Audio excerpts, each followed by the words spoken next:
Hi friend, మీతోనైతే ఒక విషయం share చేసుకోవాలనుకుంటున్నా.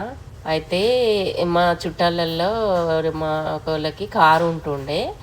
అయితే ఆ కార్లో నేను కూర్చున్నా. అప్పుడు నేను లావుగానే ఉంటుండే. అయితే బాడీ షేమింగ్ చేసిండు, నువ్వు లావుగా ఉన్నావు, కూర్చుంటే టైర్లు పంచర్ అయిపోతాయి, కారు అక్కడనే ఉంటుంది జరగను. అయితే మా తమ్ముని పెళ్ళికి వెళ్ళినామండి. అక్కడ అయితే కూర్చున్నాను, నేను కార్లో కూర్చున్న తర్వాత వద్దు, కారు కదలదు, అంత వెయిట్, నా టైర్లు ఖరాబ్ అవుతాయి అని చెప్పేసి నన్ను దించిండ్రు.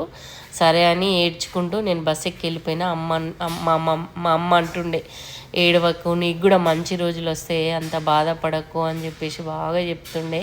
అయినా నేను ఏం కల్మషం లేకుండా అంటే ఏడుస్తుండే, కానీ నాకు అట్లా కావాలి ఇట్లా కావాలని ఏం కోరుకోకపోతుండే, కష్టపడుతుండే మాత్రం. అదే భగవద్గీతలో శ్రీకృష్ణుడు కూడా అదే చెప్తాడు కదా, కష్టం చేయాలి కానీ ఫలితం ఆశించద్దు అన్నట్టు. నేను అట్లా కష్టపడుకుంటూ పోయినా. ఇక్కడ యూఎస్ఏలో కూడా 45 లక్షల కార్లు తిరుగుతున్నా. ప్రతి మనిషికి ఒక టైం వస్తుందండి.